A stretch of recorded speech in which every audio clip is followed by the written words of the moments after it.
So, let's see. Hey guys. Good morning. Just going to check in and make sure that we are live on the group and all the places. And yes, we are. So that is good. Now, dude,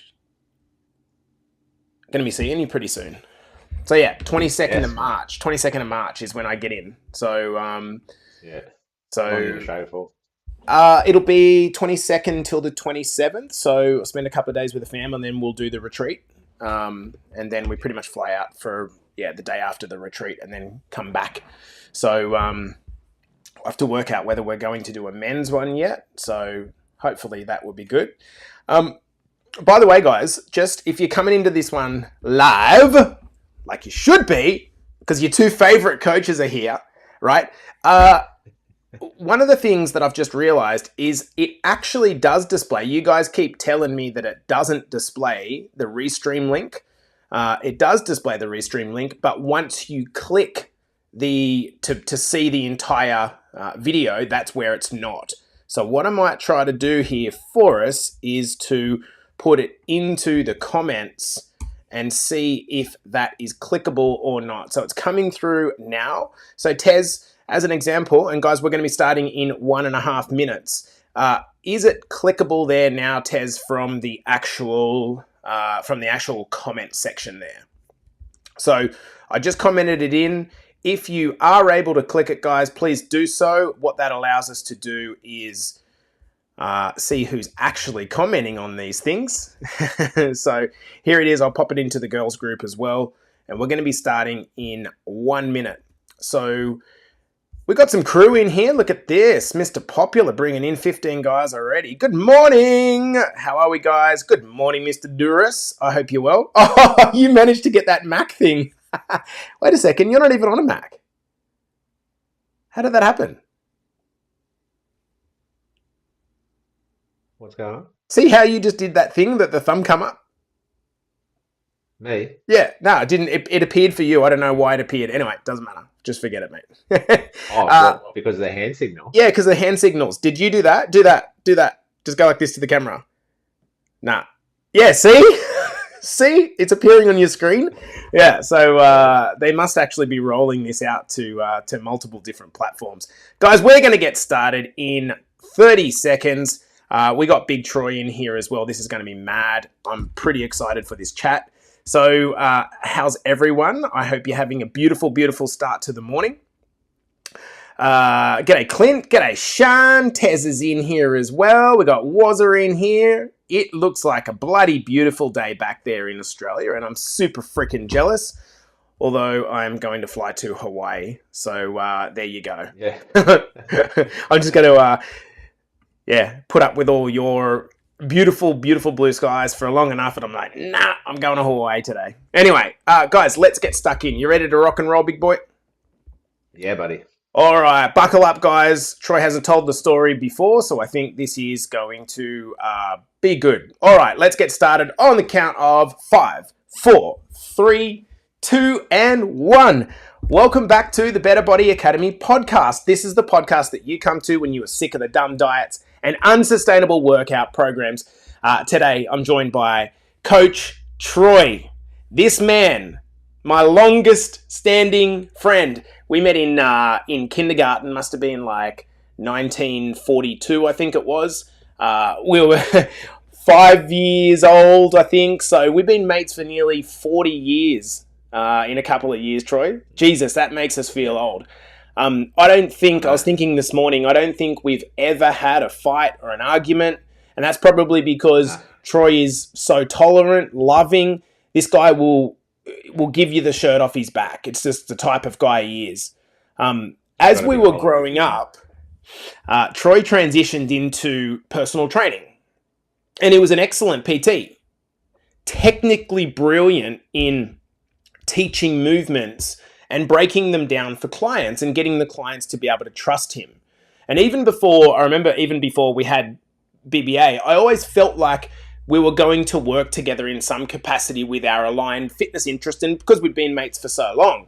But as it turned out, the white guy here ended up getting out of PT and went into coffee. And the WOG guy here gave up his dream of running a cafe and instead got into PT. So it kind of flipped on the other side. And as time went by, Troy saw the mark that we were having, and we talked about bringing Troy on as a coach so that we could obviously make our dream a reality.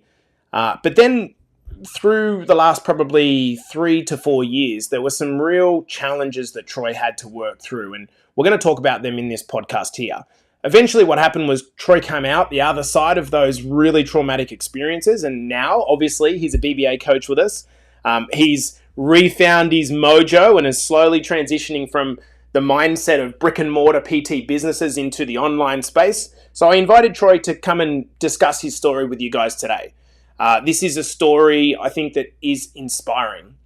This bloke has 1,000,001 reasons why he could have given up. The truth is, and just slid slowly away into shit. But instead, this is a story about how life is not fair. And instead of staying a victim, you've always just got to ask yourself, okay, and now what? Life's not fair, and now what? So Troy, my bro, welcome to the podcast, brother. Lovely to have you here this morning, mate. Thank you, mate. Thank you, buddy. All right, so where do we start? Let's maybe go back to what got you into PT? Like, why were you interested in getting into PT? So because of my sporting background, like I've trained my whole life. We've gone to the gym, since we were teenagers. And I think just because of the level of the sport where I got coached by some really good coaches, and I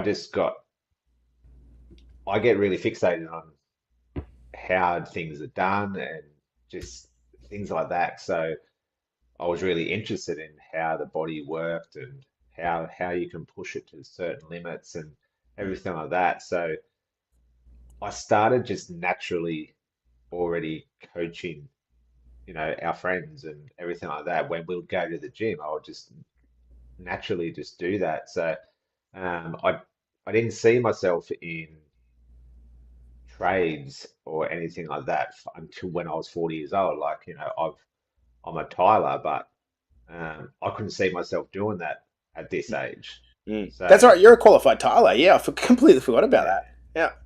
So I went, nah, I can't put my body through that. This is something that I love. Just go and do it. So what do you think? I made that decision. What do you think makes a good PT? Like, in your experience, you've obviously seen a lot of people doing it in person, particularly. What do you think makes a good PT? I think it's one, you have to do the research. You have to get knowledgeable. You have to understand what you're actually trying to teach someone. But then I think it's also because you're dealing with another person, it's making sure that you understand that person, because it's especially with their journey, it's different to someone else's. So yes, there's certain ways where things have to go, but everyone's individual. So it's having all those things like compassion but having that assertiveness when what it needs to be. So it's having that balance of, you got to have love as well, but you got to have that assertiveness. Yeah, and it sounds like getting trust from the client is probably the most Oh, important. that's huge. Yeah.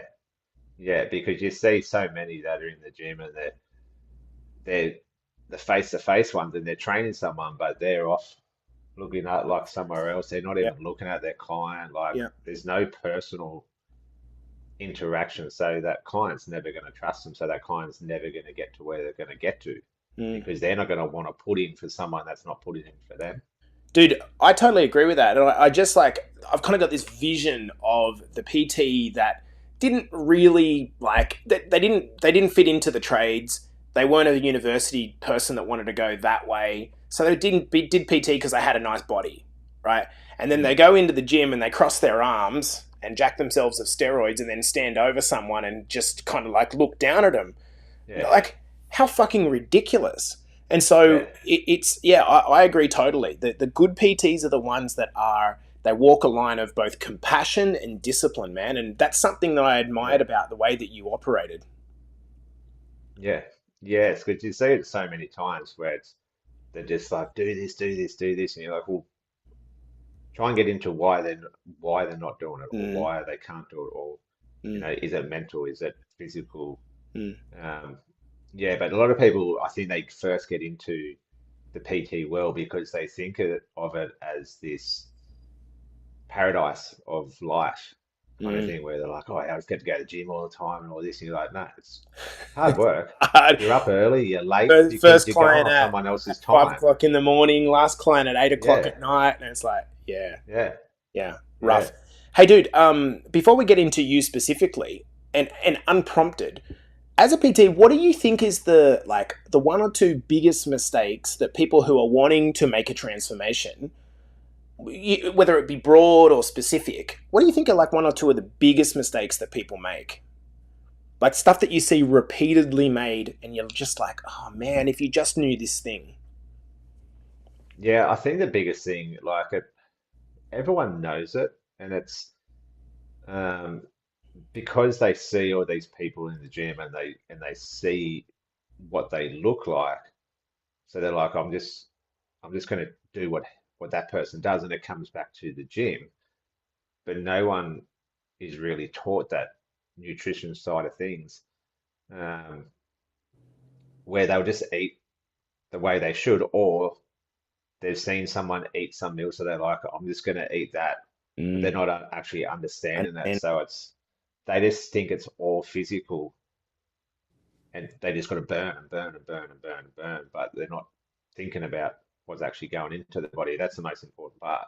yeah, yeah, from a weight loss Yeah, perspective, like this is yeah, really where we kind of stood on this is you can do all the workouts that you want in a gym. Yeah, you might build some muscle, sure, right? mm, But you're not going to look that much different unless you change your no, nutrition. And the you can simple build your example, muscle, but yeah, yeah, the simple example I always use is like I've got a reel coming with like 50 grams of olive oil, 400 calories. And then we've got these girls over in the corner that are eating clean and just doing the olive oil dance. It's like, fuck, look at that. I'm eating clean, but the weight's not coming yeah, off, right? You have to yeah, fundamentally understand nutrition. But look, yeah, let's kind of take a turn on this because we could get really, really deep in mistakes. I want to talk about you. You know, you've got a beautiful partner, you know, a little girl, but man, behind the scenes, you've been through fucking a hell of a lot. So can we talk like to the level that you feel comfortable? Can we talk about Elle yeah, and really what happened here? What was the kind of the events that played out? yeah. So there might be a few teas coming to this part. Uh, We're here with you, brother.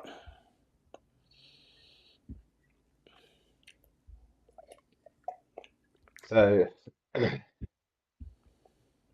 so Elle is my firstborn, and she was born in 2020. Um, as soon as she was born, uh, she started having some troubles breathing, um, and they had to try and resuscitate her. They had to um, do all that kind of stuff. We seen her on the table, like struggling to breathe, everything like this, and then she got shipped to Sydney, um, and we were in Sydney for 2 weeks, where she was on the CPAP machines, everything like that, um, and no one knew what was going on, and we were in that same sort of thing because leading up to the birth, there was things that would come up on scans, but uh, nothing like would do another one and then it'd be fine. Yeah. So yeah, it was sort of like a weird sort of lead up, and then having it, she looked perfect, everything like that. So the doctors weren't too concerned; they were just focused on her breathing. And then she had a few tests, and then 2 weeks later, her genetic tests come back, and she had a thing called trisomy 13, which is a chromosome defect. So she had, I think, an extra one on the 13th one, and the 13th one is one that controls the like the makeup of your body. Mm, So a lot of times for people that have kids with this defect, normally it ends up in miscarriage, mm, or normally they looked they look more sort of deformed, where their insides might be on the outside and things like that. But she looked perfect. Um, so we got told that, and it was a terminal. That so that was probably the hardest thing. It was knowing that there was nothing that I could do. mm, Um, and being my first kid, it was, yeah. Um, Looking at her, um, she was just perfect. Like she was, you know. So it was so hard to fathom that she wasn't going to make it, mm, but she was really strong in herself. Um, she lasted 18 days. Um, when they took her off the CPAP machine and everything, and to breathe by herself, and for us to have a bit of time with her, um, they only gave her 2 hours, but um, she lasted, I think it was like 24 hours or something like that. Yeah, so looking back on it now, we see the positives, but yeah, in that moment, that was probably the hardest thing you ever do. Like for a lot of people out there that probably have lost kids and everything like that, it's like to outlive your kid, it's so hard. Uh, and being my first, and because it did take a long time for me to have kids, um, yeah, it was just one of those things you just going, what's going on? Like we finally had this beautiful thing happen, and then it was just taken away. Yeah, it was one of the worst things I think I'll ever go through. mm. And so, so from my perspective, being not that it's about me, being over here on the other side of the world, and I had these like amazing images of, you know, we've been we've been mates since kindergarten, and our two daughters, because we know we were having girls, are going to be Yeah, born within a month of each other, and they're going to like be best mates, and they're going to go and chase blokes together and put them in their spot. yeah, and that was the thing, because like, yeah, you told us, we sort of both sort of told each other at the same time, Yeah. when we were, you know, finally having babies and all this. So that was the other thing as well. It's just like, yeah, Mm. like, mm, Like incredibly unfair, yeah, and then when my daughter was born, it almost felt like it was going to be like, what the fuck? She spent the first 2 years in 2 weeks in intensive care, breathing difficulties, having genetic tests, and eventually she made it out. And the guilt that I felt, which I'm sure that there was no part of you that wanted me to feel guilty, but just by in that moment, it was like, how the fuck is this even fair? You know, my best mate, my yeah, oldest mate, my daughter's made it and his hasn't. And like, you know, this shit happens in our life and you just like you try to get your head around it and you're just like, fuck, this I can't even talk to this. What mm. impact did that have on you personally? Like what places did you go to? Because for most guys, like they wouldn't come back from that.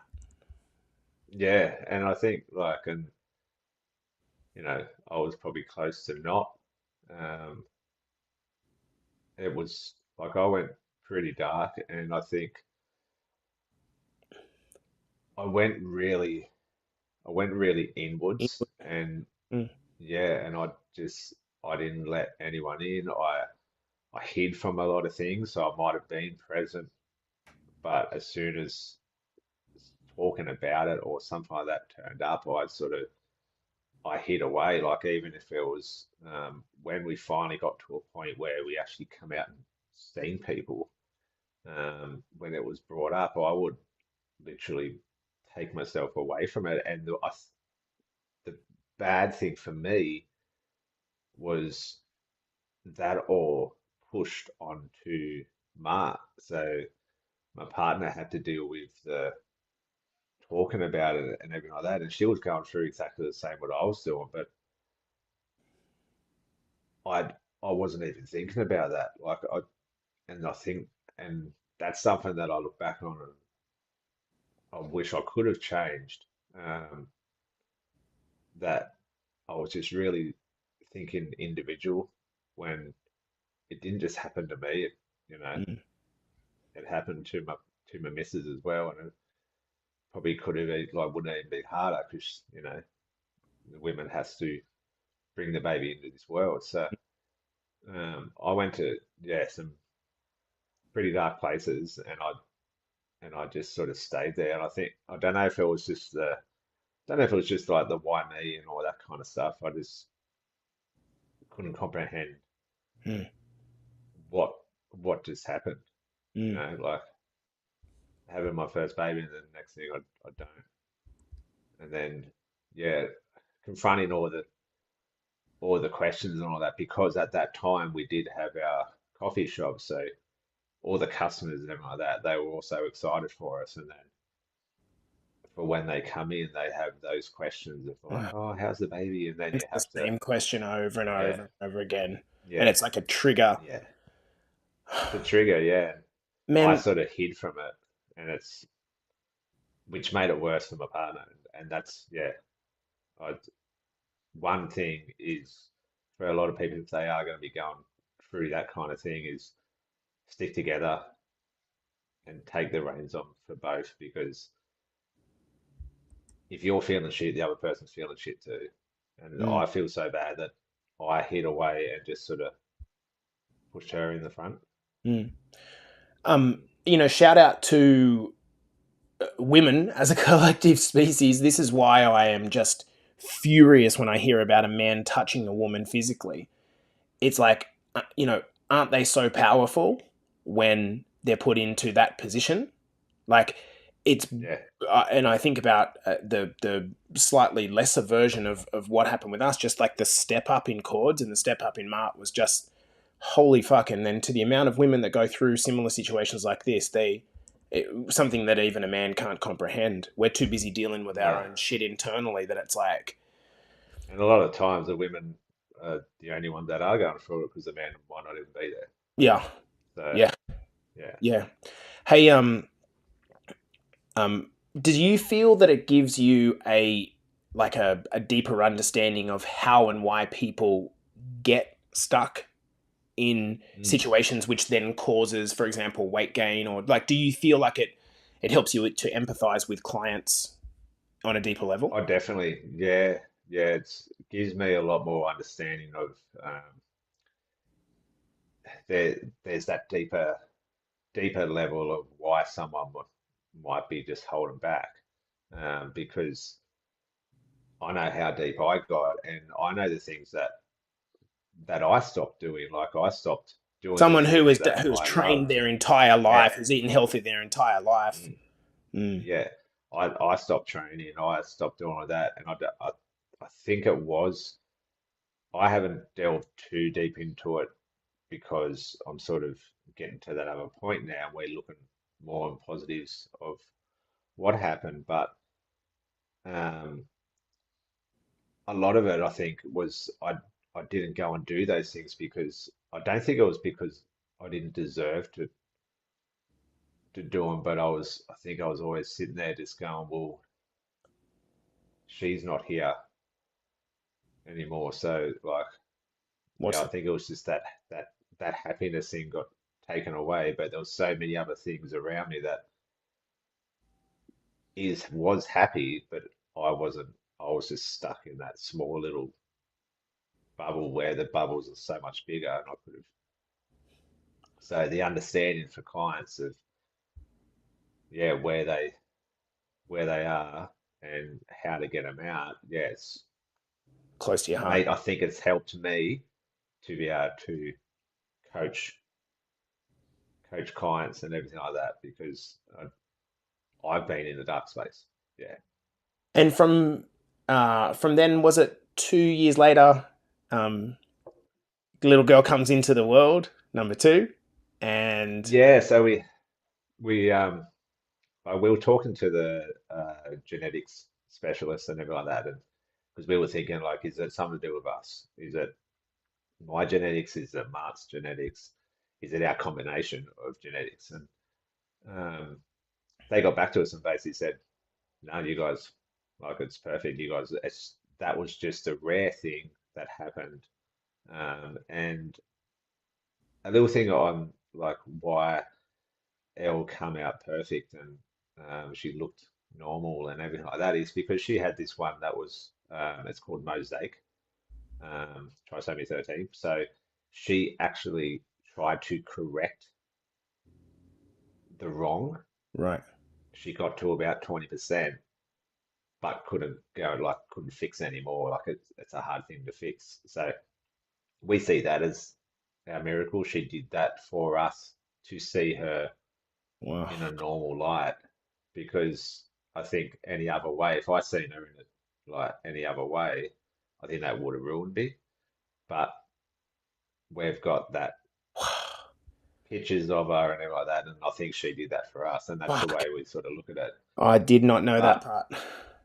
yeah, but yeah, so we met up with the genetics doctor, and yeah, he told us that everything was fine, and like with us, it was just a rare thing.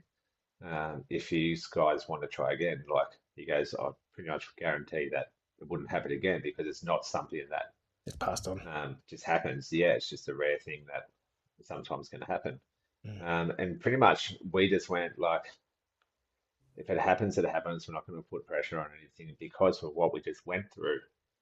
We don't want it to be a replace. You know, we don't want that kind of a feel to it. Hmm. We just went, it was our first. That's we want her to be our first. If we have another kid, we have another kid, and then next thing it just happens straight away. Wow. Yeah, and then yeah, and then everything like the testing and the scans and all that got upped because of our past. So that was hard as well because in the back of my mind is this like, is this going to happen again? So you always were. I was on edge a lot Yeah. of the times. Yeah. No doubt. And I think that, yeah, that wasn't a good thing as well. Just because you're always just thinking, is this going to happen? And a lot of times it would bring you back to that because something might come up in the scan or the doctor might say something, and then you just so Mm. you revert back to sort of how you were. But she she was born in 2021 in September, and she's a perfect little girl, beautiful little thing. Yeah. Um, she's nearly 2.5 now, and man, she's got some attitude. Dude, Yeah, the that alone is enough. And then fast forward another year or two, it's more bad news with your partner. yeah. So we're sort of we seem like we're getting, you know, into that light. Things are going sort of all right. Um, and then yeah, about a year and a half ago, um, a few things were happening. We were moving house. We were closing down one of our coffee shops, and we're just going to keep the one. Um, and we were pregnant again. So we were only probably in the very early stages. Probably, I think it was only about 8 weeks, something like that. I'm not sure the actual time frame, but um, Matt started to get a bit cramping, and so naturally we went into that thinking of what happened with Mel. So she just went and got some blood tests, and then the doctor, for some reason, said, "I'm just going to give you a whole blood test uh, for everything." And the blood work come back for the baby at about sort of 5 o'clock, and it was fine, perfect. Baby was healthy, baby was like perfect, but the doctor said, "But yours haven't come back yet." And talking about my missus, and was saying, "Oh, okay, yeah, that's weird." Like, wasn't much concern. They said, "Oh, they'll probably just come in," and then um, at midnight, her phone rang, and we're like, got woken up. She looked at it, and she could see that it was the doctor, and she picked it up, and then yeah, he's like, "Go to the hospital now." We're like, it's midnight, like we're still half asleep, and just going like, what are you talking about? Like, he's like, "Go to hospital now. It looks like you have leukemia." And we're just like straight away, just like, what, like, what's going on? Like, like we're half asleep. We're just like, what's going on? So because we had Hallie, she was only 8 months at the time, so she was still a baby. So um, we had to ring Mart's mum to come and take Mart to the hospital. So I, because You got the it kiddo. was midnight, like, yeah. Um, so I had to stay home. Mart went there. She got stuffed around in the hospital. Like, she had to wait there for like 6 hours before she actually got seen. She should have got rushed in, but they did the testing and everything like that, and yeah, come back that she had AML. So that's acute myeloid leukemia. So from that midnight call, she had to stay in hospital. I think for the first initial like 2 or 3 months. From that midnight call, she stayed in hospital to have treatment straight away. So I had to literally stop everything um, and pretty much be like a single parent for for our little girl, because Mum had to stay in hospital with to have treatment and everything like that, because we spoke to the we spoke to the specialist and said if it wasn't for us thinking something was going on with the baby and she had those blood tests, what would have happened? And he said the aggressiveness of that cancer, Mark would have been dead in 10 weeks. Fuck. Mm. So the hard thing for that next bit was, um, especially for Mark as well, we had to make that decision again about terminating another baby.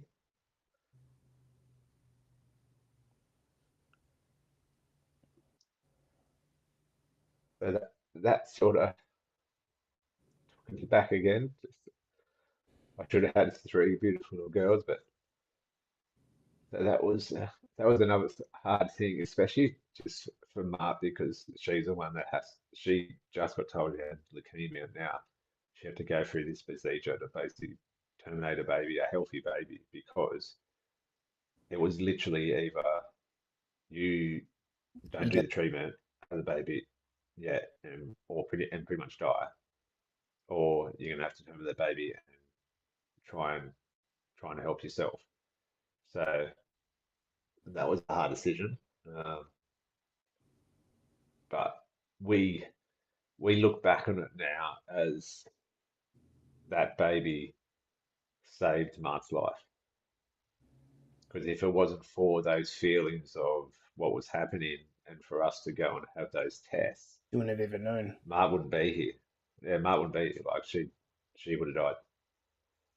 Mm. So we see that we see that baby as our savior um, for Mart. Um, but yeah, it was just another thing where it was just one of those things again where we're just like, what is going on? Mm. Like, how is it always just bringing us back to this struggle? And position. Mm, Yeah. And I mean, everyone that's listening to this, Troy hasn't talked about this openly before, and will admit that part of the reason that he struggled was because he just bottled it all up yeah, inside, right? And and that's how I see it now. Is the thing what's getting me to that other side is actually getting it out and understanding that the bad things that where I went to was because I wasn't letting it out. I wasn't allowing people to help either because I wasn't letting it out. I wasn't being open with it like anyone. So mm. So, we could get super deep in all of it. Let's turn to like now. Mart's been through full like blood transfusions and donations and the turnover, and things are looking pretty great, right? yeah, she's doing really well. So she had a bone marrow transplant. It was actually a 20-year-old male from Scandinavia that was the donor. Um, Wow. we don't know any more than that because just the privacy thing. But yeah, it was a 20-year-old male, um, and it went really well. So she's still having tests and everything like that to this day, and she will probably for the rest of her life. Mm. But so far, the specialists are really happy. Mart's doing well. It's with people that go through cancers and everything like that, and a lot of people that probably have, if they're listening, like they'll probably understand it. Is now, even though she's doing really well, it's the mental side for Mart now. Mm. It's because she had this massive thing happen and was close to death. She's having that thing of trying to find her identity again. Mm. Yeah, so she's doing really well.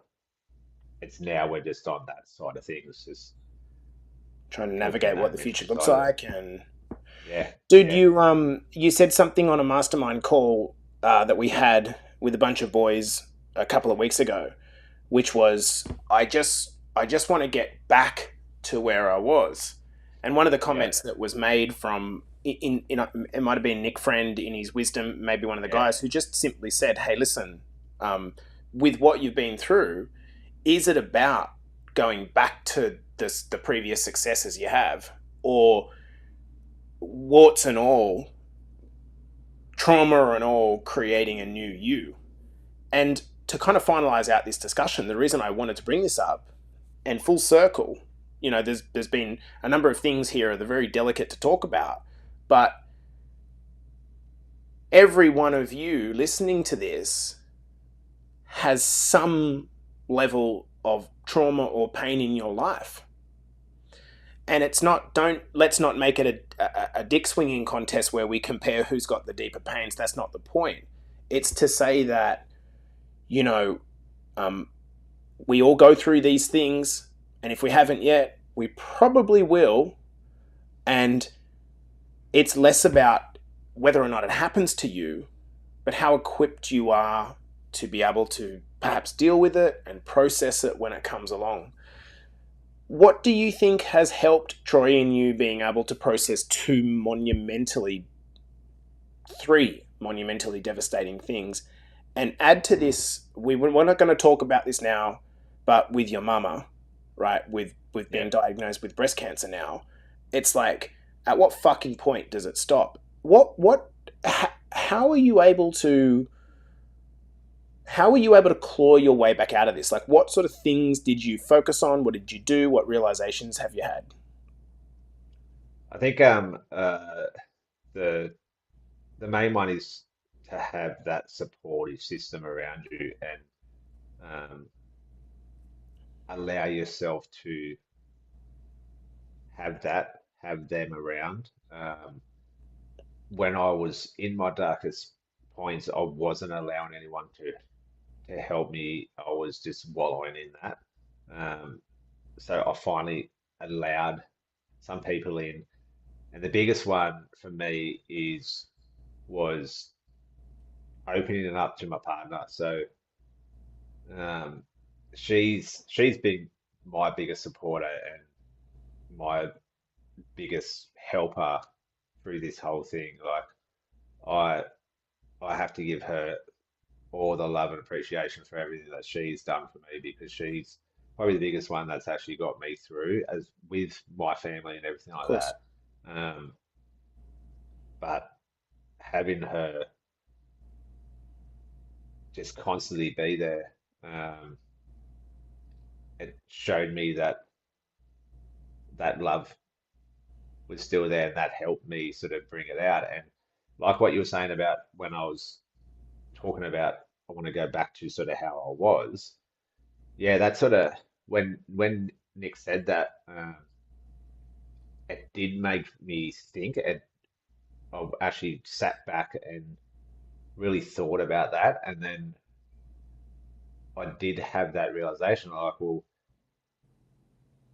I can't go back to that because How the what hell can if I I go? go back to, Like, how can I yeah, go because back if to I that? go back to before that, I know Mm. what's going to happen leading coming up to it because nothing's going to change. If I go back to that and just and stay on that, then I'm going to go through that same thing. So I've got to basically look back and go, no, what are the good things that I want from that? Bring them forward. How can I improve on that? So that's how I see it now. I go, okay, I've already got a base. I've built that over the years and years and years and years. So that's what I'm going to bring forward. And now I'm going to build on top of that. So Mm. um, I think, like what you said just before, everyone's going to go through traumas, and what's big for me might be small for you. What's small for me might be big for you. That shouldn't matter. Like everyone's going to go through their trauma, and how big or small it is determined on you. But how you react to those are going to be the biggest thing that's either going to help you go forward in a positive light or you're going to go in that negative side of So things. how So so how do you I so okay, so was, practically how do you defeat the victim mindset? Because the ultimate thing is like it's unfair. yeah. It's unfair, right? So how have you processed that? How have you overcome the feeling of like why me? How have you actually done it? So getting back into the things that I know help my mental state to that happier side. So getting back into training, getting back into the things I love, um, that has helped because it's cleared your mind to be able to see things for what they are. And now, like when I am got a clearer mind, I can look at it and go, that I can't actually control that Mm. at all. So why am I sitting there going, why me? Because I can't control that. There's nothing I can do that could have changed that situation. So I've got to just sit there and go, okay, yes, that happened. What can I do to better my situation now going forward? So it was more a sort of sitting back and having that little bit of time to take it all in and then go, is it something that I can control? What are the things that I can control to get to a better state? I wasn't doing that at all. I was just staying in that dark Mm. place, and I couldn't see that light. But um, I had that support of my missus that was constantly here, and just reminded me of the power of letting it out. And I think this is a big why I'm sort of doing it, because I've never done this and I've never talked about it like this. Um, for me to get it off my chest and out there sort of gives me that thing that I don't need to have that worry anymore because now it's out there. So I think that's the biggest thing is putting your hand up and saying I need help. Mm. That was one that I did. Um, And I I think am a starting lot to of see, people, what I see from the outside at least is that a lot of people, when you like, the biggest struggle that most of us have is when we feel like we're going through some turmoil or going through some challenge in our life, when we just like, when we feel that sense of loneliness associated with like the guilt or the shame mm, about feeling stuck, and we feel like, why me, I'm the only person that's dealing with this, everything's internal, and it's just impossible to kind of like, it's like being in a box that you just can't escape from, right? yeah, When we have structure in our life, things that we can rely on, and I'm saying this from a perspective only my experience is not yours, but something like going to the gym, right? I'm not saying that it fixes everything, but what it no, does is gives you an hour to distract yourself, to do something hard, to condition your mind, to release the stress. You know, one of the most amazing things that you can do is eat healthy foods. And it mm, sounds crazy, but what happens is people, they get into a shitty spot, they eat shit and drink shit, and what that does is not only makes them feel guilty and bad, but the chemicals that are in those specific foods, the additives, the high sugar, the high fat, it makes you feel crap. So it mm. worsens the problem. Not saying Whereas, that yeah, food is going to, like having a good chicken salad's going to fix long term mental health. I'm not saying that. But it is certainly going to be something that you can control. I can control what I put in my mouth to a degree. yeah, I can yeah, control getting out and going for a walk. I can control going to the gym. I can control exposing myself to sunlight. You're like, mm, sunlight of all things. You know, we're kind of told in Australia because of the sun cancer rates that we've got to put sunscreen on and stay inside. But you got to get out yeah, in the sun. Like, you got to, being in the company of good people, actually looking at your friends group and going, well, is this reciprocal? mm, Is there a two-way street here? I bet you had some real realizations when you were going through this as to who your real friends were. yeah, yeah. So you always have those ones that will show up and then ones that will sort of back away because it's too hard for them to, be around you because of the hard thing that you have done. But at the end of the day, like they're not the one actually going through it. So it's, Mm. yeah, it's so you start to know who's that person for you to help you, but it also shows you um, you get that little understanding of, is that actually going to help me? Like, is what they're doing, is that going to get me to that next point where I want to? And yeah, there was a few of those realizations, just things that um, where I was doing and just where I wanted to get to. So you have those sort of realizations. But going off of what you just talked about there, and I sort of talked about a little bit in my live last week about the that stress component, and that's one of the biggest factors when it comes to when people do get into this bad sort of state because of that heightened level of that imbalance of our hormones. And like you're saying about eating right food, it's it's not just about those other benefits for everything else. The main thing is to balance out that hormonal thing so you have that clearer mind. And like you were saying, like go and do the things that you love to do that puts you in that happy state. Um, it's so you have that clearer mind to see, okay, what's the best way to help me now?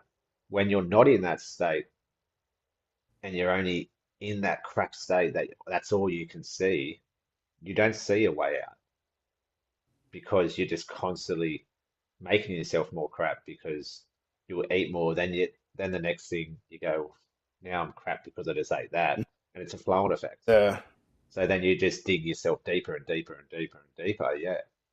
Dude, let's finish off with a final question. Um, is there anything that you want to share, wished I asked, um, or talk to beyond this? Because again, I asked this question because I know, like people don't want to be overweight, right? Mm, People aren't trying to be overweight. They're not sitting there going, "Hey, you know what? It'd be a really good idea if I got fat." They're not doing that. It happens because of what's going on in our life, yeah. struggling to juggle the balls, and sometimes the balls drop. And then if you don't have the ability to kind of get onto it quickly, you can 10, 20 years can disappear and you're like, fuck, how did I get here? And you look at yourself in the mirror, you don't even know yourself anymore. So to all those people, is there like, you've done this kind of PT thing since your early 20s. Is there something you feel like you could share or wish I'd asked?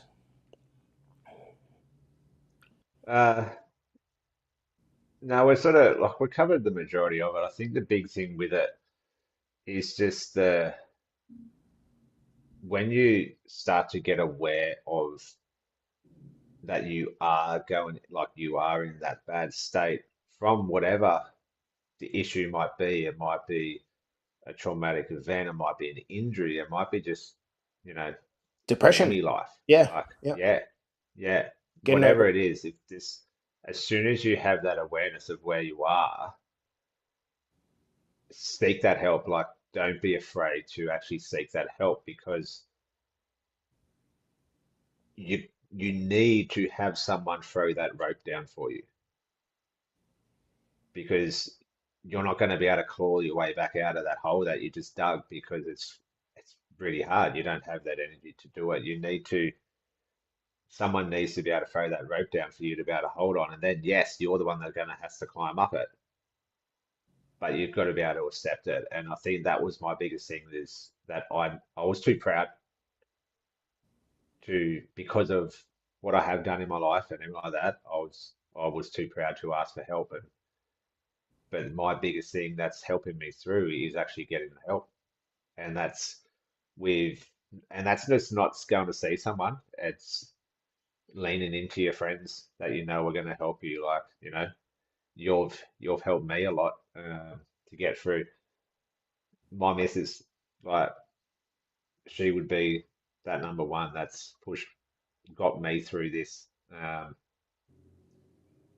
She helped me open up. So she threw that rope down for me. So yes, I'm the one that has to climb up, but we have to be willing to accept if we are in a shit place. You know what's the most difficult thing about this? The people listening to this are, generally speaking, not the ones, they're the ones who have accepted the help, have Yeah, started to ask.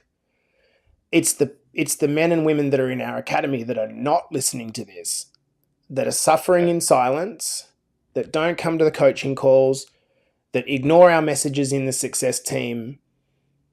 They're not doing it to be rude. It's because they feel like you feel like you're failing, right?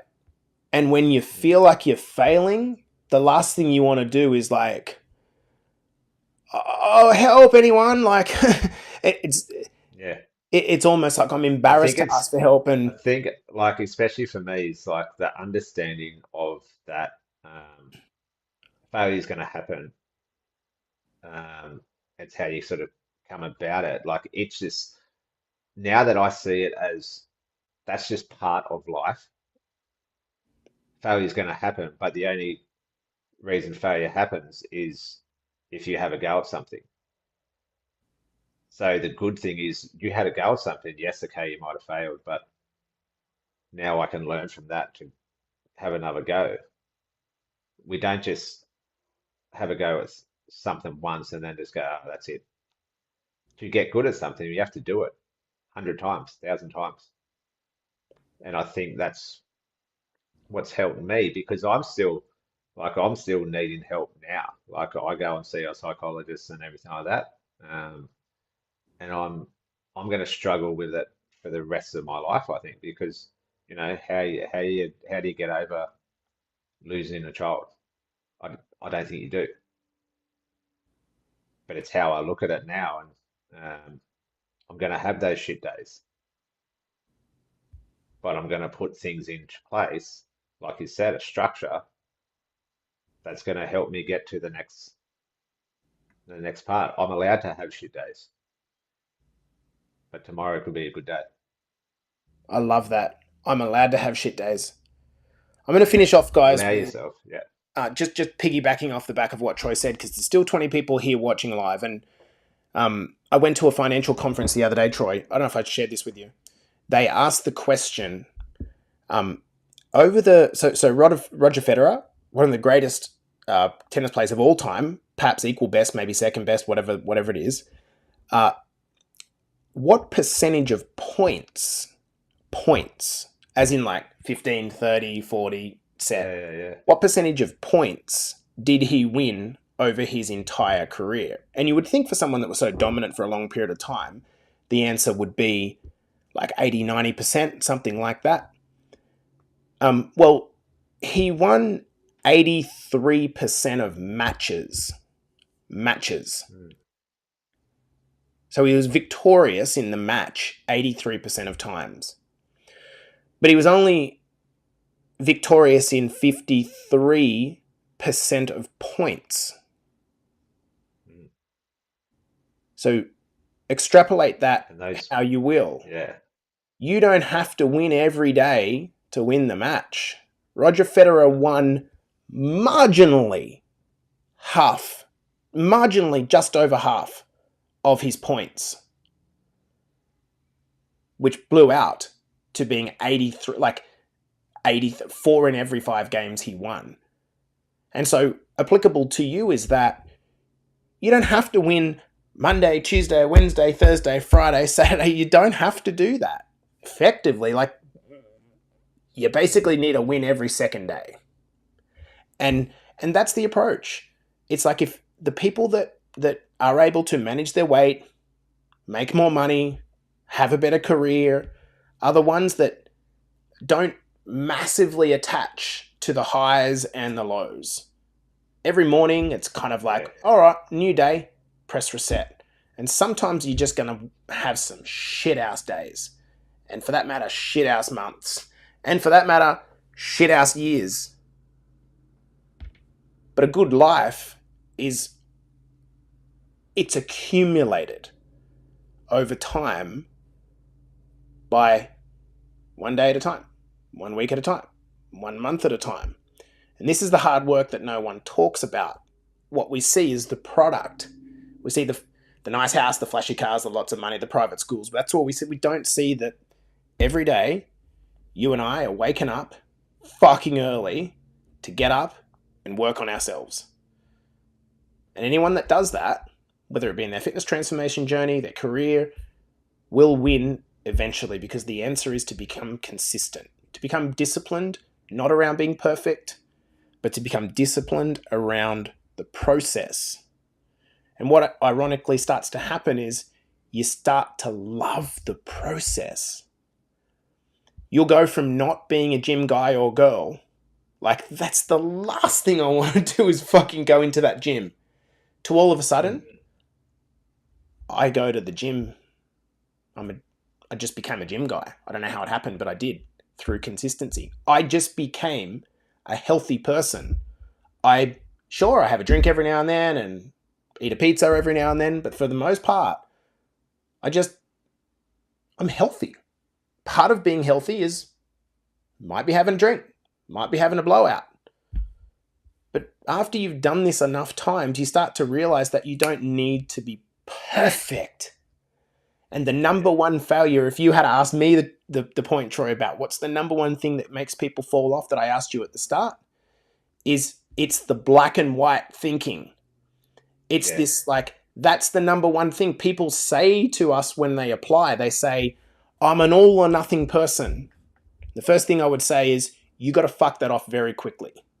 Because if you're an all or nothing person, what you're kind of insinuating is that you're all in or you're all out. Mm. But actually, when that plays out and you lose a day and you drop your head and you go, I went off the meal plan, or I stopped tracking, or I didn't make it to the gym because my kids had to come, or school holidays and I lost my brain. Like, all or nothing is not the way ever. Mm. This has been this has been a long, and for everyone that stayed around, over 20 people to listen to this, I really hope that you've kind of glistened some inspiration and power out of this.